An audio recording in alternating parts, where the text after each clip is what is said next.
Right, that's that. So I'm Mark Surtees, and I do run this creationist science and nature shop, but I'm also a zoologist, and I'm here to talk about some of the evidence.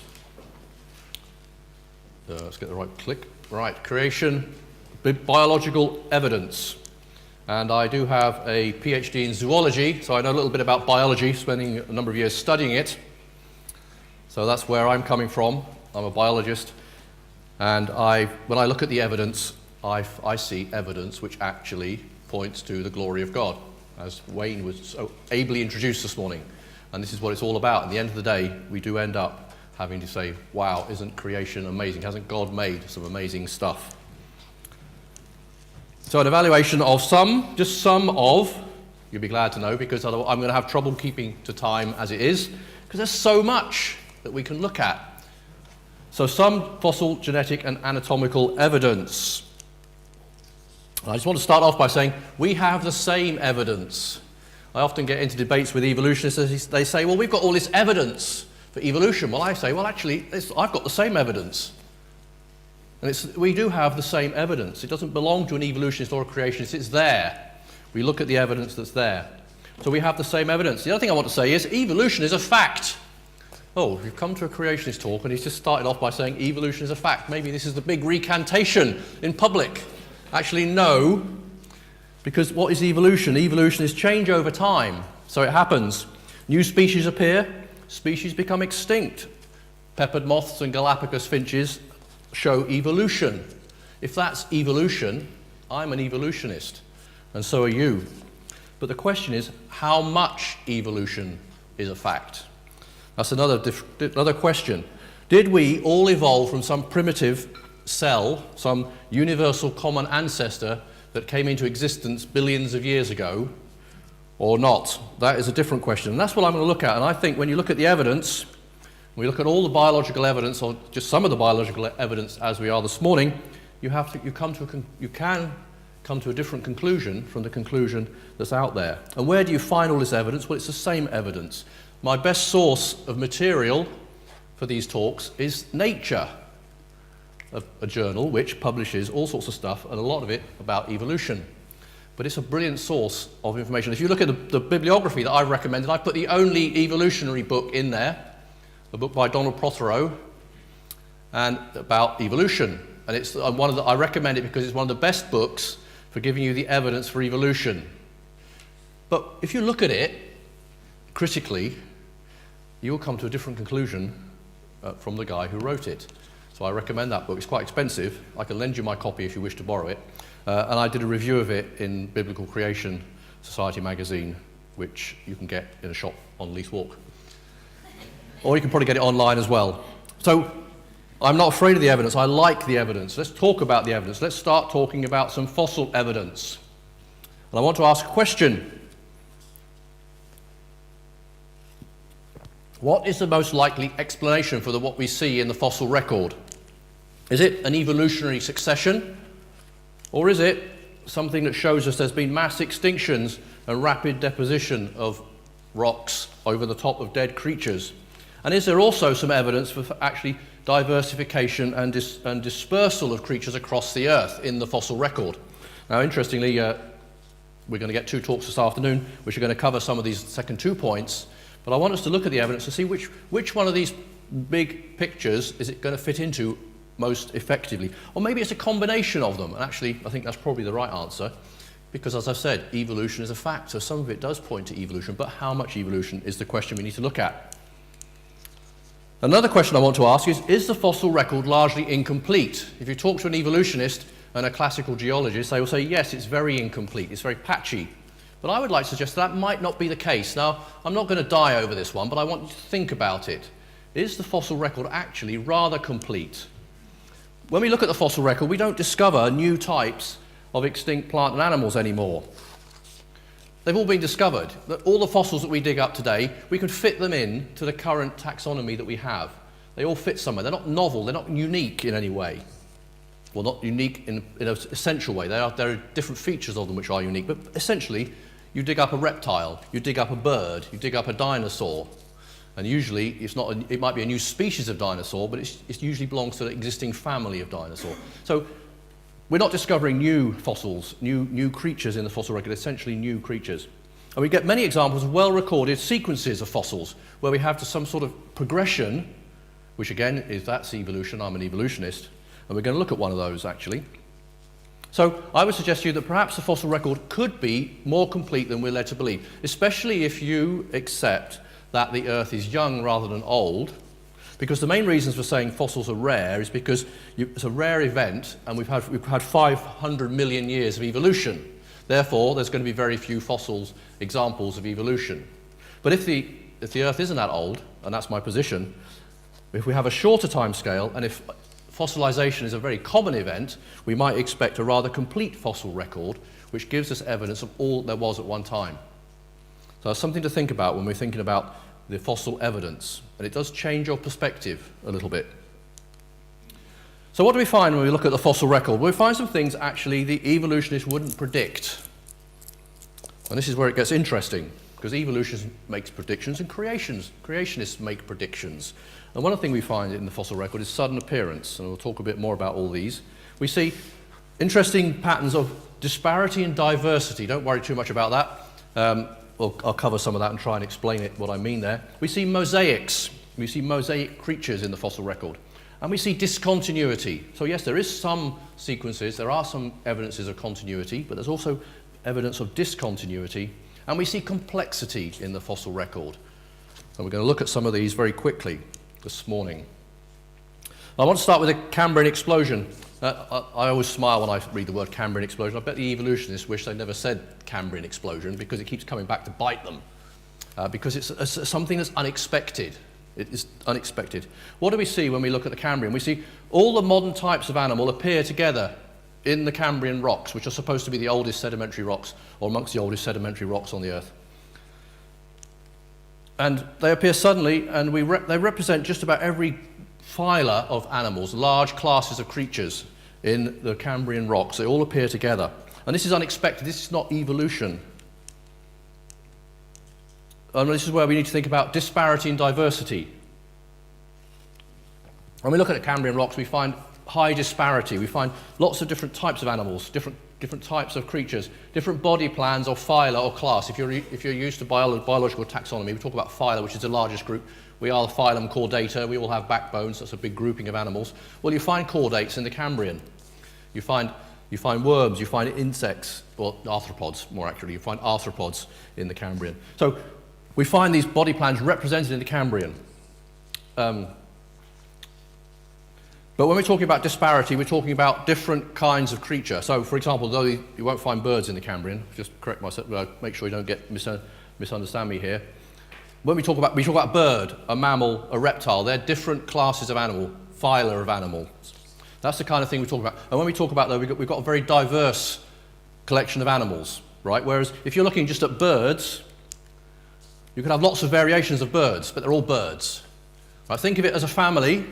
In the beginning, in the Cambrian, we had lots of families, but each family was quite small. They had very few children. Now we have less families, but more children. So in the beginning, lots of families, not very many children. Now we have few families and lots of children in each family. So we have lots of birds. And they're all related species in the same family. And that's what I mean by disparity and diversity. So we're looking at dogs, swallowtail butterflies, for example. There are lots of dogs, lots of different species of dog, lots of different species of swallowtail butterflies, but they're butterflies, they're insects. And dogs are carnivores, are vertebrates. So that's the idea we're talking about here. And we can plot out through the geological layers of rock. Now I ought to say at this point that I believe in the sequence is accurate. The rock names I don't mind. I'll talk about Cambrian, Ordovician, Silurian. I'm happy with all those terms because they're descriptive. What I won't go with is the millions of years.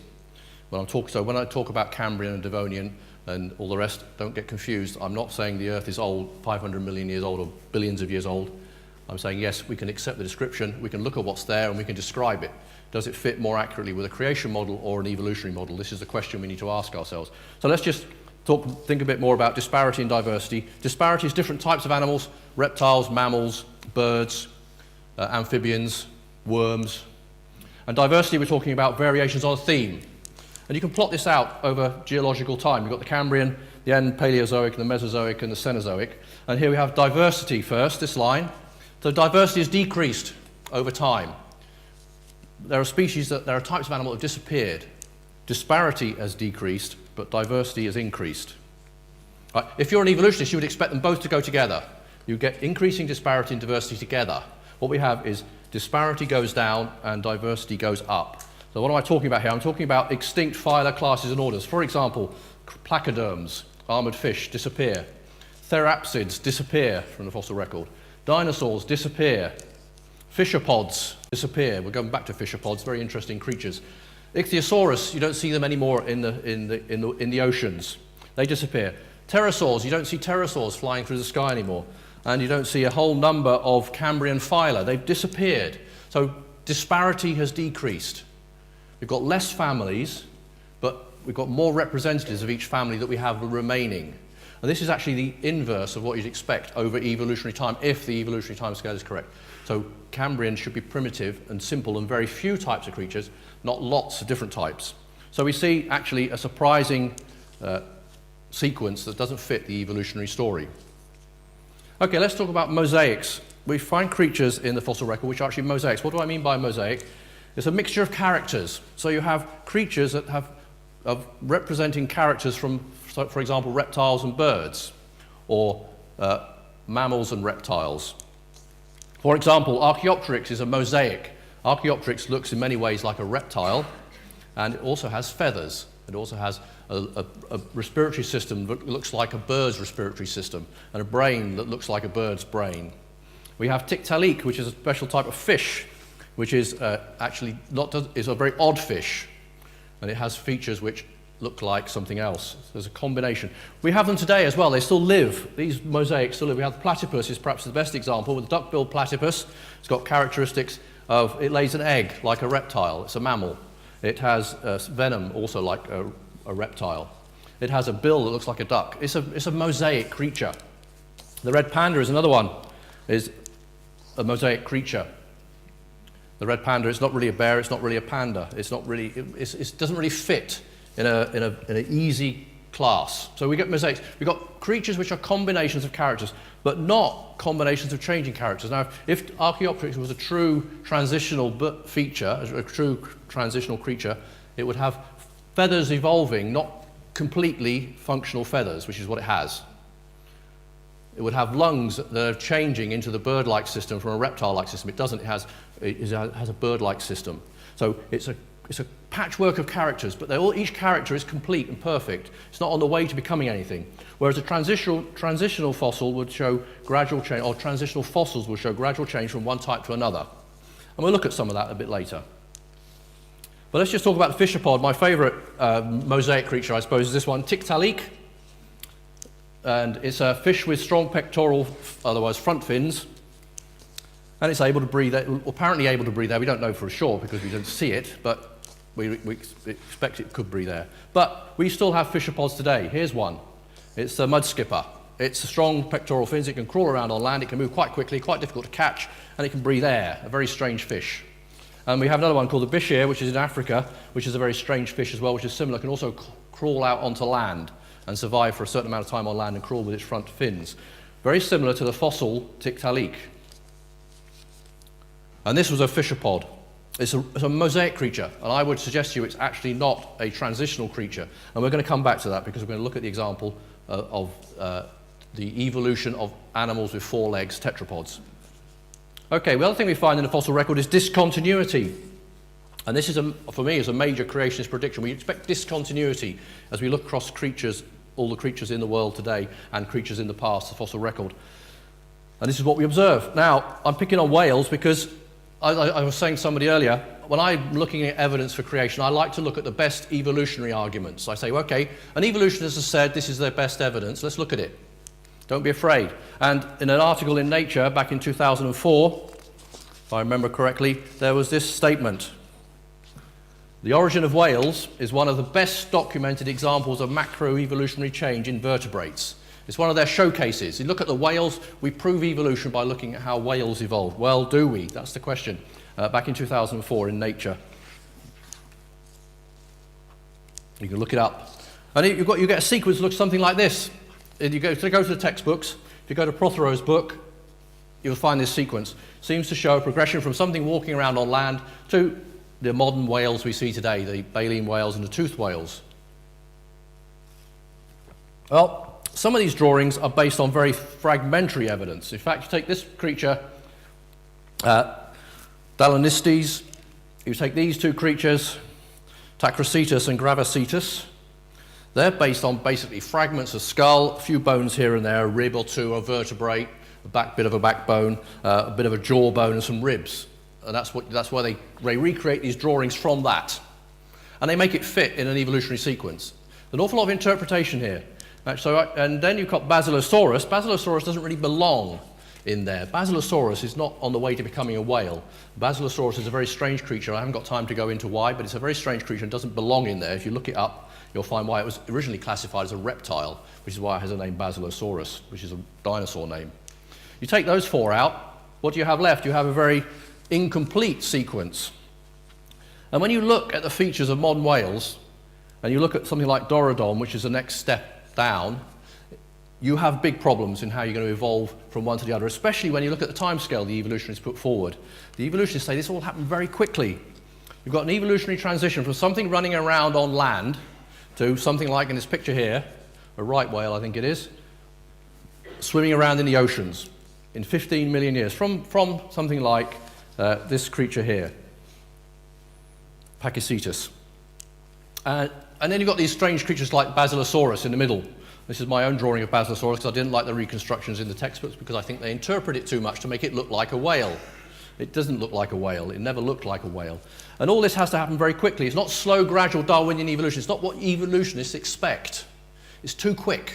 It just happens too fast, even on their timescale. So you have to think about how you have simultaneous mutations in many different body systems in a short period of time to produce not something that's sort of good enough, but an extremely well-designed creature that lives in the oceans and lives very well in the oceans. Can that happen over that short period of time, when 15 million years in evolutionary terms is a short period of time, when you think about all the changes you have to make simultaneously in Pachycetus to get to your blue whale or your right whale? So discontinuity is what we see in the fossil record, and even the best examples that evolutionists have demonstrate that. We also get sudden appearance of complex creatures in the fossil record. They just appear from nowhere. Cambrian creatures with eyes, we're going to look at those. And this is very recent evidence. It's a fascinating creature called a Nomalocaris. And then you've got Devonian fish giving birth to live young. This is a complicated feature. It's just complex. So let's just look at a Nomalocaris first. This is a creature that was found in a Cambrian, supposedly 500 million years old. Where are its ancestors? We don't know. We haven't got any. It just appears. And it has a compound eye. And recently it's been looked at. And it has at least 16,000 hexagonal omatodea, which means it's an insect eye or an arthropod eye. And it's as good as the best compound eyes of modern arthropods, which is a group which contains insects, that we find today. So it's essentially a modern eye back in the Cambrian. And you don't just have the eye, you've got to have all the systems for interpreting the image that eye makes. And it all appears suddenly in the fossil record, completely unexpected. And when you read the articles that they write about these things, they admit that this is unexpected and sudden. We're going to come back to that over and over again this morning. A very complicated structure just appears suddenly, as if from nowhere, in the fossil record. And now let's jump forward to the Devonian, which is a little bit later on in the story, but not that much later if you're a creationist like myself who believes the earth is young. So most fish lay eggs, and there's a fish called Matapices attenboroughi, named after David Attenborough for all his contribution to the evolution debate. And it's a strange fish because it doesn't lay eggs. Some fish today give birth to live young, like sharks. Some sharks and rays give birth to live young. But this is a complicated system. Rather than laying an egg and letting the egg develop, giving birth to live young is a complicated process. And you don't expect it early on in the fossil record. But this is fish written about in Nature back in 2008. And it has a uterus and a yolk sac and an umbilical cord, all complicated features. Where do they come from? We don't know. But this is a complicated fish, which is now extinct in the fossil record, but it's essentially a modern fish back in the Devonian, where it shouldn't be. Again, another surprise for evolutionists. But not a surprise if you're a creationist, because you expect to see complexity there, because we have a God who is able to make complex mechanisms. And this actually illustrates something about the greatness of God when he creates something so complex and puts it there as evidence there in the rocks for us to see. So what does the fossil evidence show? I believe, if you look at it carefully, it shows sudden appearance of complex characters. It shows early disparity, lots of families, but quite small families, followed by diversity, less families, but more children in each family, if you like. And as I say, complexity even at the beginning. And this is admitted by evolutionists. I'm not making this up. You can read the evolutionary literature. They find astonishing complexity, which they then have to explain within their evolutionary framework. You get discontinuity. There are a series of fossils that you can look at. And we're going to look at one which shows evolution, shows what evolution can do. As I said, I believe in evolution. Evolution does occur, but it's very limited. But there are major discontinuities. You can't get from a four-legged creature on land to a whale swimming in the sea. The evidence is not there. And if you look at the way that that's supposed to occur, the more you look at it, the more difficult it becomes. How can that happen? And you also see something which I haven't got really time to talk about, is mass extinctions. If you read anything about geology, you come across these mass extinctions. Nobody expected to find mass extinctions in the fossil record. It's kind of strange. Why, when you have slow, gradual processes, do you have mass extinctions which are sudden, catastrophic events in the geological record? Well, Philip is going to be talking about the flood. That's one mass extinction. But these things are unexpected, but not unexpected if you're a creationist. These kind of things is what you would expect the fossil record to represent. But I just want to do a few case studies, some evolutionary case studies. And I want to look at footprints in the rocks. Follow the footprints. See where they lead us to. We're going to look at bird tracks. We're going to look at tetrapod tracks. Tetrapod basically means 4 legs. Scientists like using long, complicated words to confuse people. Well, no, actually, that's not the reason. It's because it's actually precise, but it makes it difficult to follow some of the arguments sometimes. So we use these terms because it means something very precise, but let's try and simplify it. Let's try and understand what's going on. We're also going to look at fossil human footprints, I would suggest to you. So let's start off with some bird-like footprints. Back in 2002, there was an article in Nature based on some footprints found in the Santo Domingo Formation in Argentina. And here's the pictures of them. Look at those footprints. What do you think? What do you see? Well, I see bird footprints. They've got 4 toes like birds, and they are like perching birds. In fact, there's one backward-facing toe, which is a feature that's almost unique to birds. So people looked at these. The authors of this paper looked at these and said, these look like birds' footprints, but they can't be bird footprints because we know birds did not exist back then because this is Triassic rock. It's too old for birds. Birds did not exist, they say. Well, actually, I'm a creationist. I'm not so hung up on fixing it like that. I have no problem with birds wandering around in the Triassic, whenever the Triassic was. And then these were re-examined later. They went back to look at this again in 2009 and did some more study, and they compared these tracks with what you actually get today with birds wandering around on the seashore. And they recognized traces of flight, probing marks like seabirds poking in the sand, and tracks similar to modern shorebirds. And they've basically said, well, this strongly suggests that birds made the fossil tracks. They're now to have a problem. Well, we're going to have to fix this problem because we know there's no birds in the Triassic. That's what the evolutionists will tell you. Well, so they say, actually, the solution to this is probably the rocks are younger than we thought first of all. So hang on a minute. Whoa, you're always telling me these radiometric dating methods are accurate. Now you're telling me, well, we're going to have to make these rocks younger because we've got birds wandering around on them when they shouldn't be there. Well, if you're a creationist, that's not a problem. If you're an evolutionist, it is a problem. You can look this up in a snappily titled journal called Paleogeography, Paleoclimatology and Paleoecology back in 2009, and it's all there. And they acknowledge that these look like bird footprints. Now we have a problem. Something's wrong here. It doesn't fit the evolutionary story. And this happens over and over again. The problem with this talk that I've had is which evidence do I leave out? Because there's so much which doesn't fit evolution, which points to creation. So another example of an interesting creature which we need to think about, especially in this context, we just looked at birds. What about feathered dinosaurs? If you follow the literature at all, if you follow the arguments at all, in the blogosphere and the internet and all this stuff, you will have heard about feathered dinosaurs. There's a bit of a debate here. And I think creationists need to catch up a little bit because I think there's not, what's the big deal? Feathered dinosaurs? I would expect a feathered dinosaur. This is another mosaic creature. Now, Deinonychus, when it was first discovered, was kind of recreated like this without feathers. Now they're doing it with feathers. And there's reasons for that. It's probably, I don't have a problem with Deinonychus having feathers. Microraptor was a very famous one. There's a picture of it. A creature with 4 wings. Another one, Anchiornis, also 4 wings on its arms and on its legs. And then recently we've had a really big one, Eutyrannus, if you recognize the name Tyrannus, Tyrannosaurus rex, big theropod dinosaur, which they're saying had feathers. Now there's a little bit of debate about this. Are they feathers, are they filaments, what are they? And so I don't want to be too dogmatic here, but I don't have a problem with dinosaurs having feathers. We have mosaic creatures in the fossil record. So I'm not too worried. And was Archaeopteryx a feathered dinosaur? Well, it might be. It might have been. But is that a problem for a creationist? No. It's a mosaic creature. These feathers aren't something on the way to becoming feathers. They are feathers.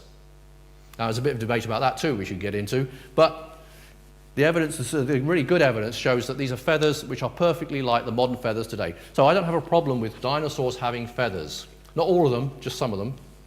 These are mosaic creatures. They're not on the way to becoming birds, because all these creatures come after the footprints in the Triassic. These are Jurassic and Cretaceous creatures, most of them Cretaceous actually.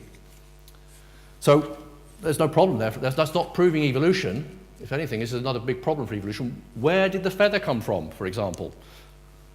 Okay, let's talk about tetrapods, animals with 4 feet. You might have heard lots of stories about how they know how tetrapods evolved from fish. You've got creatures like Eusthenopteron and Panderichthys and Tiktaalik, my favourite, and Acanthostega. So going from something that looks very much like a fish, something that looks like a bit like a lizard or a salamander, probably more like a salamander, and these 2 creatures in the middle sort of progressing gradually to be like that. Well, that was all very well back in 2000 and about 2006, 7, 8, and even until 2010. You had this nice progression. There were problems with this, and I could go into details. I could spend another hour talking about the fins and the bones and how it all doesn't work out. But it looked like a nice progression until some guy dug up some rocks in Poland which have footprints in them of a 4-legged creature wandering around. And on the evolutionary timescale, I say I'll use it for convenience, these are 400 million years old. They are too old. So before Tiktaalik and Panderichthys, and before Ichthyostega and Acanthostega and other 4-legged creatures, there are these footprints too early in the fossil record, creating problems for the evolutionists. 4 feet in the Devonian, too early. 18 million years before the earliest known tetrapod fossil. So basically, there's something walking around 18 million years before there's something to walk around and make footprints. How does that work? Well, there must be something making the footprints. But it wasn't Acanthostega, because there are no fossils of that creature at that time. Or if it was, it could have been. And if it is, then the whole evolutionary story falls apart. This forces us to infer what they call ghost lineages for tetrapods. In other words, we haven't got the fossils, but we assume they're there. That's what they mean by a ghost lineage. It's not there, it's a ghost.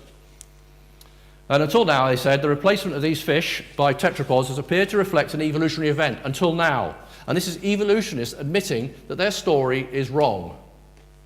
And what they put in its place? Well, at the moment, we have nothing. They have nothing. So basically, these footprints are stomped all over the evolutionary story of how fish evolved into creatures with 4 legs. So the tetrapods and the lobe-finned fishes, they say, coexisted for at least 10 million years. It doesn't fit their sequence. And the sequence I'm happy with. There's long periods of time I'm not. But when you look at the evidence on their terms, it falls over. It fails. And this is published in Nature in 2010. So let's have a look at human footprints, human tracks. Well, I would suggest to you that the most famous fossil footprints for humans are found in Laetoli. And here's a picture of them. What you see is you see toes in line, like a human being. You see a foot arch, like a human foot. You see a human stride.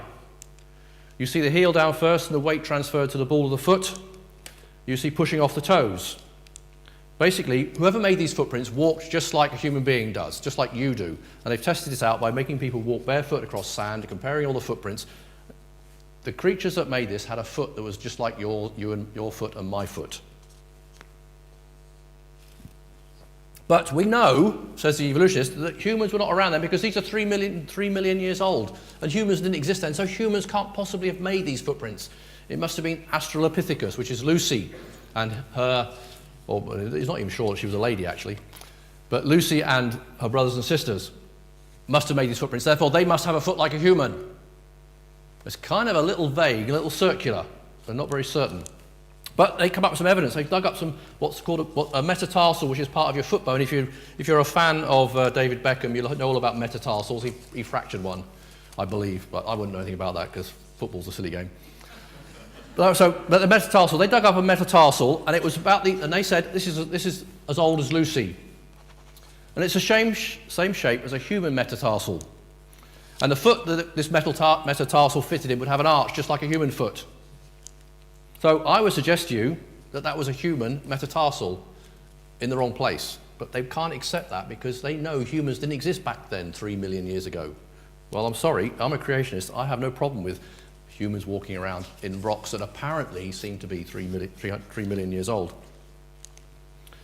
So basically I'm saying to you, a lot of this evidence fits just as well in a creation scenario, a creation paradigm, as it does in an evolutionary one, if you look at the details. And often, the evolutionists give away the game.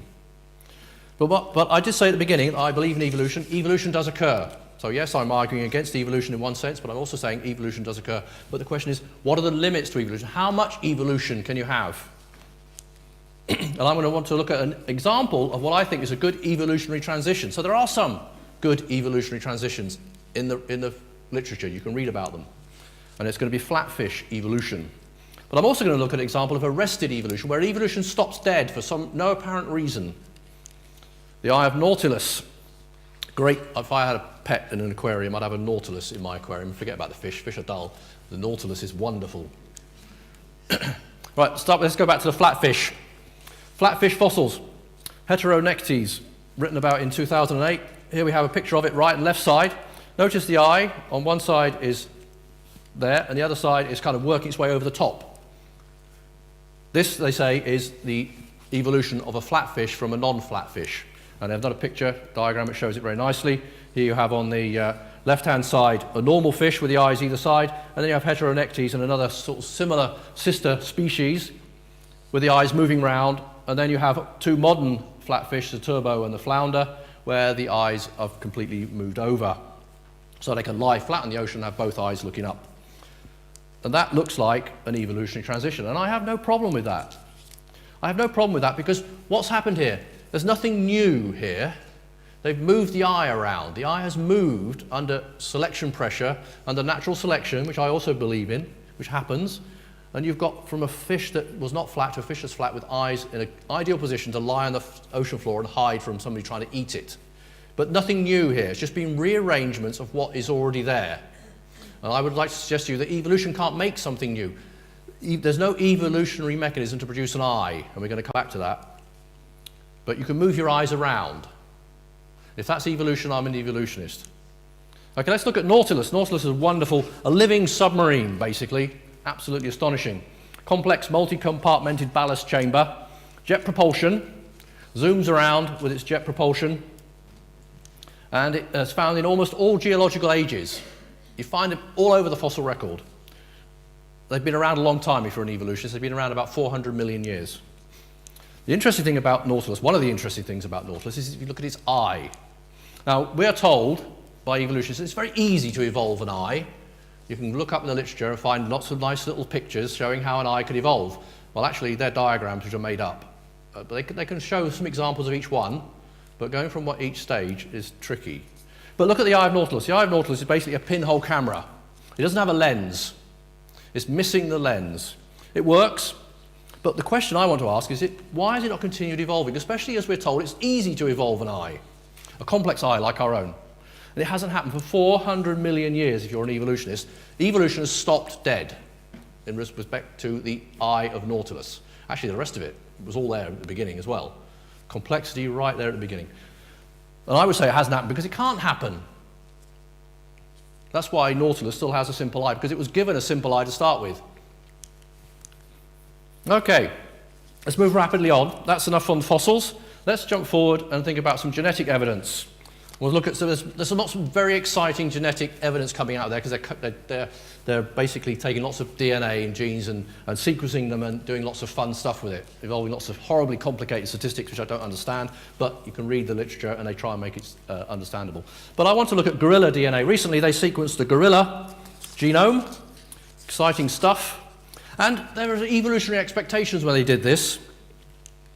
The evolutionary prediction is that the most closely related sequence for any human gene should be chimpanzee, right? So we've got gorillas, but when we're looking at gorilla, before we look at the gorilla, let's remember that if you take one gene from a human, one gene from a chimpanzee, and one gene from a gorilla, you should expect the human and chimp to be closer because that's the evolutionary story. We're more closely related to chimps and gorillas. That's what they said should happen. That's what they expected to find. What they actually found was 30% of the gorilla genome is closer to human or chimp than human or chimp to each other. Yeah, that's got confusing. Let's put it into a picture. Okay, here we have human and chimp DNA represented as two columns of information stacked up on a flat plane, quite close to each other. Don't worry about how they got close together. And here we have the gorilla genome shown on the same diagram.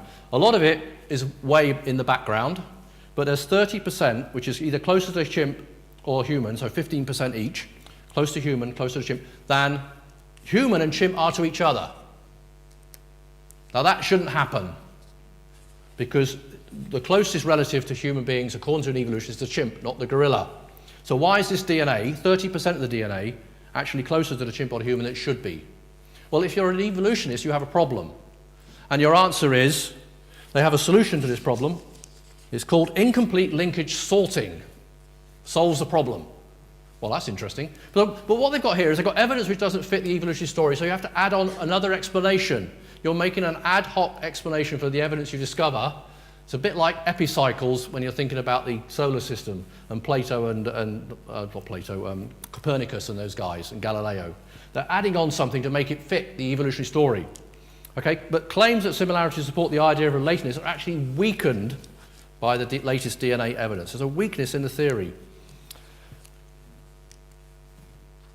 But they also found, which I haven't got up on the slide, discrepancies when they looked at the fossil record and the fossil sequence compared with the genetic information, the dates the genetic information gave them. It didn't fit. They have to explain that as well. And they come up with variable mutation rates and interbreeding, all sorts of explanations to explain the evidence, which, if you're a creationist, is not a problem. But we do have a question. What do the similarities and differences mean? That is the question. So, on the one hand, it doesn't mean evolution, I'm pretty sure. But what does it actually mean? How do we understand all these differences and similarities between gorilla, human, chimp DNA? It's saying something, but I suggest it's saying something about the way we're designed and the way we function. Okay, moving on here. Let's look at the Y chromosome. They recently sequenced the chimp Y chromosome and compared it with the human Y chromosome. The Y chromosome is what makes men men. Women don't have a Y chromosome, men do. But when you look at the chimp Y chromosome and compare it with the human chromosome, what they found was twice as many massive palindromes as the human Y chromosome. In other words, basically bits that were turned up, you can read them the same both ways. Palindrome, palindrome in English.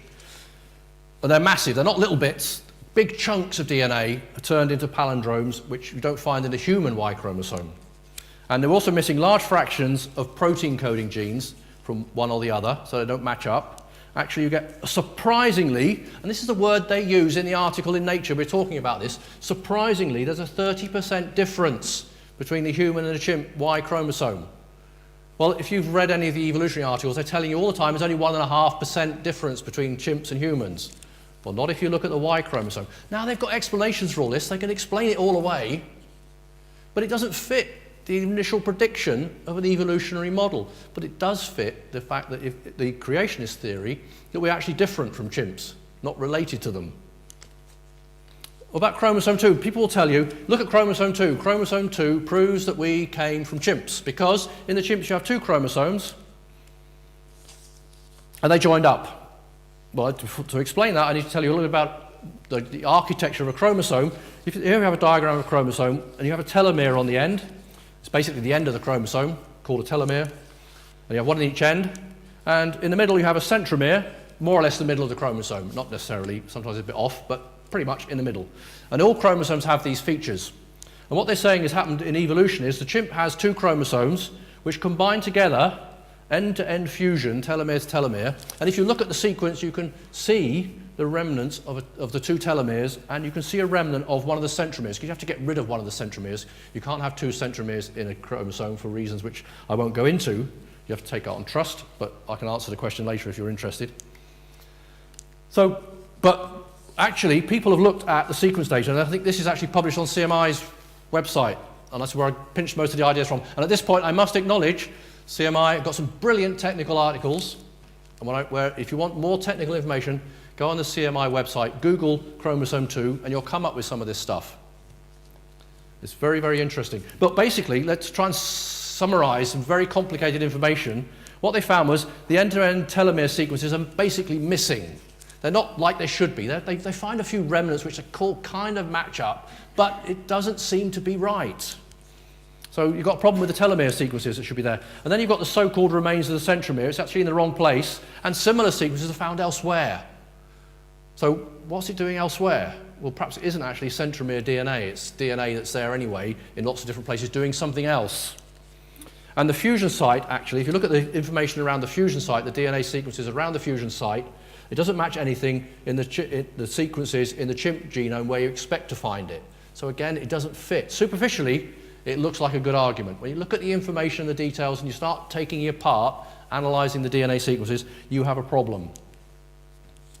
Okay, so I would suggest to you that the evidence out there about chimps and humans, the DNA evidence actually is much more consistent with the fact that we're separate created kinds. So you've got apes, you've got humans, different. And we're going to come back to some of the differences on other levels a bit later on. Let's just think a little bit about non-coding DNA. If you followed the evolutionary story quite a lot, you've heard about junk DNA. There's lots of debate, lots of confusion, and actually it's not at all clear. And there's lots of toing and froing about, well, we never called it junk. We knew it had some function anyway. And I have a little bit of sympathy for the evolutionists, because if you're a good Darwinist, you know that natural selection preserves useful features and gets rid of rubbish. So there's not going to be a load of junk, because the Darwinian mechanism of natural selection, which does work, by the way, would get rid of it. So it's there doing something. And this is what we're finding. And recently, there's been a lot more work being done on this, and it's getting more and more exciting all the time. New functions for non-coding DNA. So there's this idea of non-coding DNA, DNA that doesn't produce protein, but it does stuff. And there's these things called ERVs, signs, and pseudogenes. We're just going to look very quickly at some of these. ERV, what's an ERV? Endogenous retrovirus. You get some interesting pictures if you Google retrovirus. We won't go there. Confusing. Don't worry too much about where it comes from. If you want to look it up, you can look it up. But basically, these things are supposed to be bits of junk that are thrown in there, something we've acquired over our evolutionary history. But they've looked at it and they found that these long-terminal repeats associated with these endogenous retroviruses are actually involved in decoding the DNA when you're an embryo. And without it, you wouldn't develop into a human being, or an adult, or a child. They're involved in control of cell fate. These determine how the cells develop in the embryo. The embryo starts off undifferentiated, all the cells are the same, and they end up all different, and that's what these ERVs are doing. So, and this is the article of the paper, Embryonic Stem Cell Potency Fluctuates with Endogenous Retrovirus Activity. Look it up in Nature, very exciting. But it's doing something. That's the message here. Is this consistent with being an evolutionary relic? I would suggest you know. Sign. A sign is a short interspersed element. Again, interesting stuff which at one time was thought, well, what's this doing here? It looks like evolutionary leftovers. But it's actually responsible for the three-dimensional genome organization. The genome don't think of the DNA as a string of beads. It's much more complicated than that. It's all folded up into a very important shape, and the shape determines what it does and what the different genes are doing. And without your signs, you're not going to have a three-dimensional structure to your DNA. It's not going to work. And this is the article that was written about, again in Nature 2012, May 2012. It's all new stuff. It's all very exciting stuff. And it all seems to be suggesting that the DNA is a very complicated structure which has been designed to work the way it is, and it's not something that's been cobbled together. The idea of junk DNA, if I'm getting it right, and I hope I am, is that you've got this junk that's recycled to do something. Right? But can you recycle junk to do something that's this complicated, this precise, and this sophisticated? I don't think so. And the same with pseudogenes. Pseudogenes are basically broken genes that don't do anything. Initially, when they were discovered, broken, don't do anything, evolutionary leftover.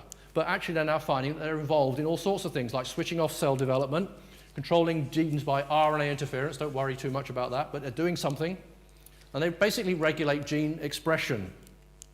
And without them, you're going to have a problem. You're going to die, basically. If your pseudogenes aren't there, they're not just evolutionary junk, that you need them to do something. So the article in the paper was very, very cleverly titled, Pseudogenes, Not Pseudo Anymore. And you can look it up in RNA biology, and it's 2012, actually. They lost the title off the end. But my suggestion here is that DNA is more complicated than we ever thought. Genetics is more complicated than we ever thought, and it is. And all these things that were once thought to be kind of leftovers that have been recycled and put to use, sort of, we'll shove it in here, it might do something useful. A bit like using a rock to hold a door open. It's more than that. It's not just make do, it's not just recycled. It's very, very precise, controlling the way the DNA works.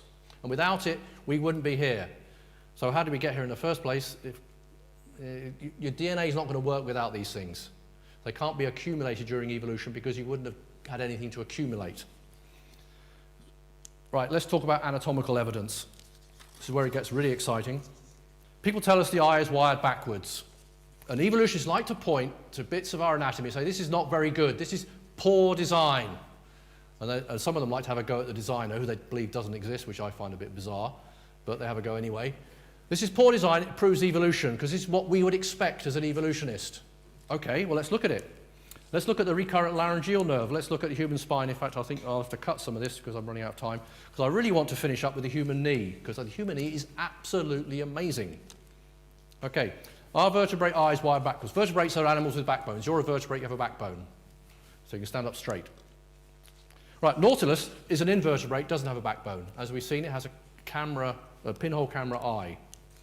But the interesting thing the thing I want to talk about here is how it's wired up. Basically, you've got light-sensitive cells shown in green, and you've got nerves shown in red. And if you're a Nautilus, this is the way your eye is wired up. The light comes in at the top, hits the light-sensitive cells, the nerves carry the signal away to the brain. If you're a vertebrate like us, it's different. There's a hole in your eye, which is apparently poor design, according to some, and the nerves go over the top and down through the hole. Right? Now, this, we're told, is poor design. Well, actually, does your eye work pretty well? Yeah. It's kind of bizarre. But that's one thing. If you look at it and look at the way the eye works, and there's a video on Edinburgh Creation Group website, which has George Marshall talking about this, absolutely amazing. That's one thing. But the other thing is, think about it from an evolutionary point of view. You've evolved from the Nautilus-type eye to a human-type eye. So you've taken the eye like that, and you've dug a hole in it and rewired all the nerves and stuck them down the middle. How does that happen? Especially as natural selection selects for advantages, and we're told this is a bad thing. So evolution now has selected for something that's bad. Excuse me? And it's not just simple. That diagram is simple. You're rewiring this. So somehow in the evolution of the eye, we've gone from the simple Nautilus wiring system to a complex system we have now by slow, gradual Darwinian processes. Well, I would suggest to you that's rather improbable. And I would also suggest to you that the Nautilus eye demonstrates how this is improbable, because the Nautilus eye has not evolved, even though they've had, if you're an evolutionist, 400 million years. So how can you do this even quicker? I don't believe it's possible. There's no evolutionary path. And it's not just incredulity. It's not just I can't think of a way it's being done. There is no way for it to be done. Tell me how it can be done. Okay, they tell us also, Richard Dawkins tells us the recurrent laryngeal nerve is bad design. Okay, you have a nerve that goes from your head all the way down to your heart just about and goes back up again to the larynx. So head to down here, all the way to the heart and back up again. Why do that? Why go round this circuitous route? It's bad design. And if you're a giraffe, it's really bad design because your neck is 3 meters long. Well, is it bad design? What they all forget to tell you when they talk about this is actually this nerve's going somewhere. Here's the recurrent laryngeal nerve here. Here's your trachea. Here's your esophagus. And the aorta, this is the aorta. Takes the blood out of your heart and down around your body and up as well. But it's a branch of the vagus nerve which is actually on its way to the heart. Well, it's going somewhere. So you've got basically a bundle of nerves all going down your neck. Some of it goes to the heart, some of it turns around, and here it's going, this is the branch that goes to the heart, some of it turns around and comes back up. And as it comes back up, it doesn't just go to the larynx, it does stuff on the way up. So it's producing branches out to the trachea, out to the esophagus. Basically, if you didn't have this nerve, you're going to have trouble breathing, you're going to have trouble swallowing. It does stuff on the way up. And it's interesting that you've got this basic big conduit coming down, and then you're feeding off branches, which is good design. If you're wiring up a building, you don't want wires going all over the place. You follow a sensible path, and then you have branches coming off. This is an example of good design, not bad design. And it's also connected to your swallowing muscles. Okay, I'm going to skip the spine because we're running out of time. But another one they like to come up with is the human spine. They say it's badly designed. Well, actually, it's not, if you look at it. But I haven't got time, so we're going to skip through. Because I want to get to the knee. Knees are amazing, and your knees and my knees are really amazing. They are unique in the animal kingdom. Nobody else has a knee like a human being. No other creature has a knee like a human being. The apes don't have knees like a human being. We are unique. Here's an MRI of a knee, and here's another MRI of a knee, which is in Italian for some reason, but it shows the cruciate ligaments. The cruciate ligaments, they cross over inside the knee joint. Right, and I got so excited about this, I got my Meccano out. Because I thought, I must make this, because there we have a 4-bar hinge. Now, this is why engineers are very often creationists. Because when engineers see something that's designed, they recognize it as design. Right? Biologists have a bit of a problem, but engineers, here is a 4-bar hinge. It's absolutely astonishing. It rocks like this. It's a hinge, but it's got 4 bars. It's a very sophisticated hinge. You can play with it afterwards. I think it's wonderful. It's a very sophisticated hinge. Why do you have such a complicated mechanism inside your knee? Is it so that your knee fails and falls apart and breaks? Well, actually, when you think about it, if it's so bad, how come when you get your knee replaced by the NHS, it only lasts you 10 years, if you're lucky? This one's, I'm 50-something, and my knees are pretty good condition. I look after them because I like my knees. And they're wonderful. This is a 4-bar mechanism. It's absolutely amazing. And I got so excited about it, I made a whole leg. So there's the 4-bar mechanism, and it's complicated, and it's unique. It's the only joint in the human body like it. And the other thing it does, it locks into place. My model has been perfect, because it locks into place. So when I'm standing here now, I'm standing on my legs straight, because my knees lock into place. That's unique in the animal kingdom. I can stand up straight without using much effort, because my knee is designed to lock into place. Is that some sort of evolutionary design that's been cobbled together from what's there? Because evolution takes what's there and makes something that works just good enough. Is that what the knee looks like? The knee is sophisticated, complicated design. It's got 2 mechanical linkages which perform a vital role. And there's no other mechanical linkages like that in any other joint in the human body. It's very, very complicated. The knee is an incredibly complicated mechanism, and it lasts an awful long time if you're careful. If you don't play too much football, another reason why I don't like football. So, is that something that evolution can produce? When evolution can't even give the Nautilus a lens. Well, I suggest you know it's designed. I'll come play with it afterwards. I think it's brilliant. I think this goes back to what Wayne was saying. This shows how great God is, because he's designed that mechanism and put it there in your knee. So you can walk around and stand and generally speaking, have very little problems if you're not stupid and don't play football. Why do I have this football thing? But this really brings me to the challenge of design. Basically, when we see design, how do we explain that? Can evolution explain the design we see? Can evolution explain this complicated, sophisticated mechanism in your knee, which apparently evolved very quickly, because we've not been around that long and called an evolutionist? Or is it actually telling us something? Is it actually pointing to the fact there is a designer, and there's a designer who's actually very clever, much cleverer than we are? And when you look at all the evidence, you find astonishing things. Evolution predicts basically leftover bits and pieces get recycled and reused, and you have some sort of compromise solution which is good enough and gets you to reproduce the next generation before you die. Whereas when you look at the eyes, the backbone, knees, and the nerves, and when you look at DNA, which we looked at earlier, you don't see that. You see evidence of sophisticated design, complicated control processes, optimization. The knee is optimized to function the way it does. And these are all design features, and engineers recognize these. And when they look at that, they say, somebody had to design it. And I would suggest to you, this is God's design. And it's amazing when you look at it. And that's why I like biology. Because when you start looking at the way biology works, by the way things work, human beings work, animals work, it's amazing. And it does just show how great God is to make something like that. It's not some evolutionary mistake, some evolutionary leftover. And that's the challenge of design. And I would suggest looking at the evidence, yes, some of it is consistent with evolution, but a lot of it is not. And some of the evidence I've presented to you this morning is not consistent with the evolutionary story. The evolutionists admit it. They still believe in evolution. They're still convinced that evolution can do it. They just don't know how. Well, fair enough. But I don't think you need to do it. And it's much simpler to actually say, well, this is pointing to the fact that we're specially created. God created the various kinds of creatures. God created these mechanisms. They didn't evolve. And the genetic evidence is not consistent with evolution. And as I say, there's strong evidence of design. It's not something, oh, it looks complicated, therefore it must be designed. That's not the argument. It's much more subtle than that. And this is what some people who try and debate with it, with creationists, don't understand. They think it's just you don't understand, therefore it's going to be God did it. Well, no. You look at it. Look at the way it's put together. Look at how it... And find an evolutionary explanation if you can, but you won't. It doesn't happen. So when we look at the evidence, we see evidence that God created the life on earth that we see today around about us. Yeah, there are things wrong with it. It's broken in many ways, but it still shows the amazing ability of God to create complicated, well-designed, optimized systems. I expect a rather complete fossil record which gives us evidence of all there was at one time. So that's something to think about when we're thinking about the fossil evidence, and it does change your perspective a little bit. So what do we find when we look at the fossil record? Well, we find some things actually the evolutionists wouldn't predict.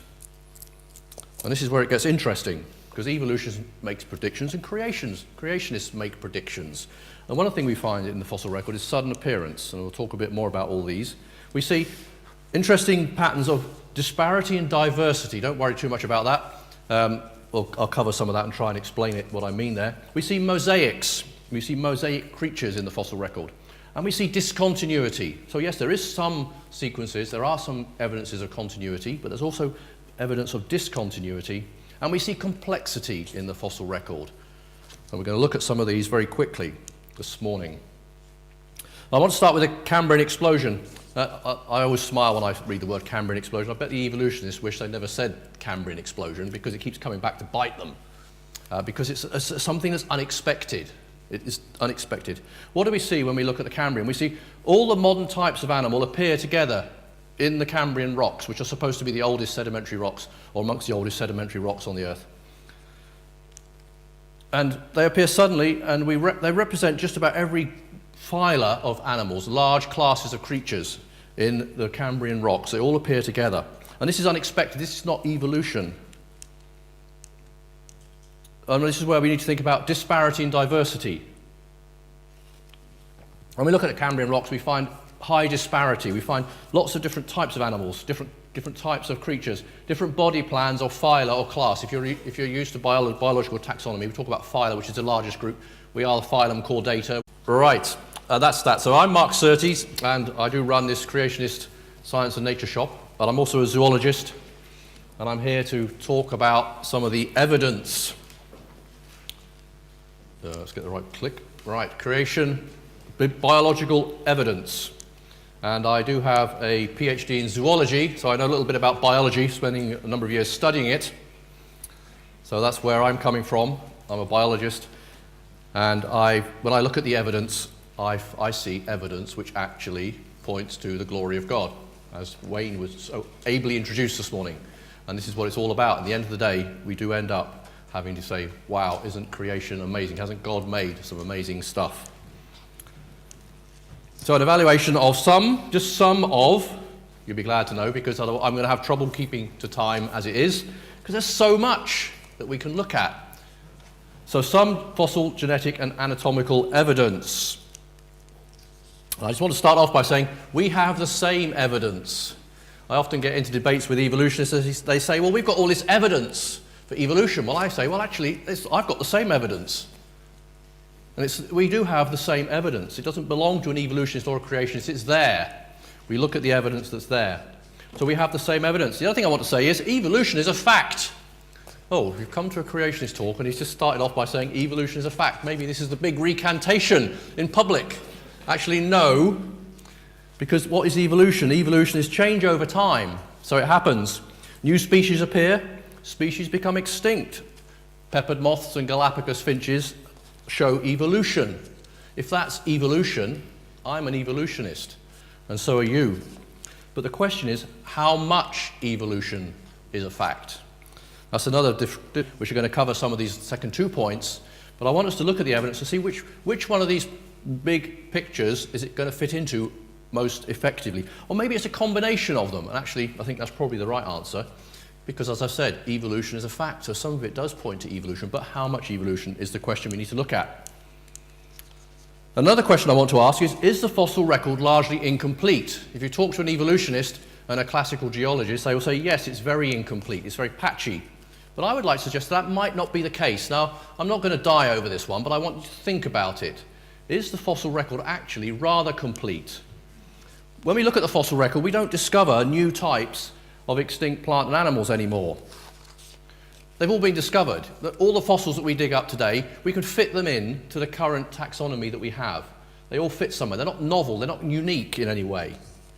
Well, not unique in an essential way. There are different features of them which are unique, but essentially, you dig up a reptile, you dig up a bird, you dig up a dinosaur, and usually it might be a new species of dinosaur, but it usually belongs to an existing family of dinosaur. So we're not discovering new fossils, new creatures in the fossil record, essentially new creatures. And we get many examples of well-recorded sequences of fossils where we have some sort of progression, which again, if that's evolution, I'm an evolutionist, and we're going to look at one of those actually. So I would suggest to you that perhaps the fossil record could be more complete than we're led to believe, especially if you accept that the Earth is young rather than old, because the main reasons for saying fossils are rare is because it's a rare event and we've had 500 million years of evolution. Therefore, there's going to be very few fossils examples of evolution. But if the Earth isn't that old, and that's my position, if we have a shorter time scale, and if fossilization is a very common event, we will have backbones, that's a big grouping of animals. Well, you find chordates in the Cambrian. You find worms, you find insects, or arthropods more accurately, you find arthropods in the Cambrian. So we find these body plans represented in the Cambrian. But when we're talking about disparity, we're talking about different kinds of creature. So, for example, though you won't find birds in the Cambrian, just correct myself, make sure you don't get misunderstand me here. When we talk about a bird, a mammal, a reptile, they're different classes of animal, phyla of animals. That's the kind of thing we talk about. And when we talk about, though, we've got a very diverse collection of animals, right? Whereas if you're looking just at birds, you can have lots of variations of birds, but they're all birds. Right? Think of it as a family. In the beginning, in the Cambrian, we had lots of families, but each family was quite small. They had very few children. Now we have less families, but more children. So in the beginning, lots of families, not very many children. Now we have few families and lots of children in each family. So we have lots of birds. And they're all related species in the same family. And that's what I mean by disparity and diversity. So we're looking at dogs, swallowtail butterflies, for example. There are lots of dogs, lots of different species of dog, lots of different species of swallowtail butterflies, but they're butterflies, they're insects. And dogs are carnivores, are vertebrates. So that's the idea we're talking about here. And we can plot out through the geological layers of rock. Now I also say at this point that I believe in the sequence is accurate. The rock names I don't mind. I'll talk about Cambrian, Ordovician, Silurian. I'm happy with all those terms because they're descriptive. What I won't go with is the millions of years. When I talk about Cambrian and Devonian and all the rest, don't get confused. I'm not saying the Earth is old, 500 million years old or billions of years old. I'm saying, yes, we can accept the description. We can look at what's there. Another question. Did we all evolve from some primitive cell, some universal common ancestor that came into existence billions of years ago, or not? That is a different question. And that's what I'm going to look at. And I think when you look at the evidence, we look at all the biological evidence, or just some of the biological evidence as we are this morning, you can come to a different conclusion from the conclusion that's out there. And where do you find all this evidence? Well, it's the same evidence. My best source of material for these talks is Nature, a journal which publishes all sorts of stuff, and a lot of it about evolution. But it's a brilliant source of information. If you look at the bibliography that I've recommended, I put the only evolutionary book in there, a book by Donald Prothero, and about evolution. And it's I recommend it because it's one of the best books for giving you the evidence for evolution. But if you look at it critically, you'll come to a different conclusion from the guy who wrote it. So I recommend that book. It's quite expensive. I can lend you my copy if you wish to borrow it. And I did a review of it in Biblical Creation Society magazine, which you can get in a shop on Leith Walk. Or you can probably get it online as well. So I'm not afraid of the evidence. I like the evidence. Let's talk about the evidence. Let's start talking about some fossil evidence. And I want to ask a question. What is the most likely explanation for what we see in the fossil record? Is it an evolutionary succession? Or is it something that shows us there's been mass extinctions and rapid deposition of rocks over the top of dead creatures? And is there also some evidence for actually diversification and dispersal of creatures across the earth in the fossil record? Now, interestingly, we're going to get 2 talks this afternoon